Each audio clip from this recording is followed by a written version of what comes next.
బిస్మిల్లాహిర్ రహమానిర్ రహీం. మిత్రులారా, దైవ ప్రవక్త ప్రవచనాలు మనం తెలుసుకుంటూ ఉన్నాము. ఈ రోజున మరొక ప్రవచనాన్ని మీకు తెలియచెప్తాను. ఇది సహీ ముస్లిం మరియు సహీ ముస్లిం గ్రంథం నుండి ఇది స్వీకరించబడింది. రియాజు సాలిహీన్ అనే గ్రంథం యొక్క సంకలనము 7వ హదీసు. దైవ ప్రవక్త ఈ విధంగా తెలియచేశారు: దైవం మీ బాహ్య శరీరాలను, మీ ముఖాలను ఎంత మాత్రం కూడా చూడడు. ఆయన మీ అంతరంగాలను, మీ ఆచరణలను మాత్రమే చూస్తాడు. మహాశిలారా, బాహ్యం చూసి మోసపోవడానికి దైవం మనలాంటి మనిషి కాదు కదా, మనలాంటి బలహీనతలు లేవు కదా, మనలాంటి భవబంధాలు లేవు కదా. ఆయనకు అన్నింటికీ కూడా అతీతంగా ఉండేవాడు కదా.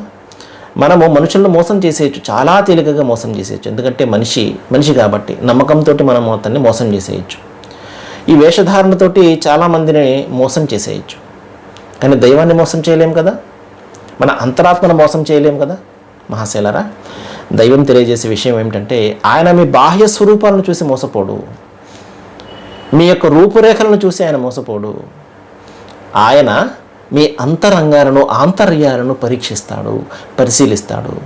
ఏ సంకల్పంతో నువ్వు ఈ పని చేస్తున్నావు, ఏ ఉద్దేశంతో నువ్వు ఈ పని చేస్తున్నావు, దాని ప్రకారం అతను ప్రతిఫలాన్ని ఇస్తాడు. మహాశైలరా, కాబట్టి బాహ్యం ఏదైతే ఉందో, ఎపిరెన్సెస్ ఆర్ డిసెప్టివ్ అని చెప్పేసి ఇంగ్లీష్లో కూడా ఒక సామెత ఉంటుంది.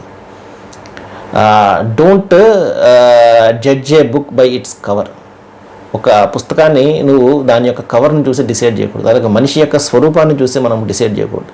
ఎందుకంటే మనిషి స్వరూపము మోసం చేయవచ్చు, కానీ ఆంతర్యం ఉంది చూసారా, అది ముఖ్యము.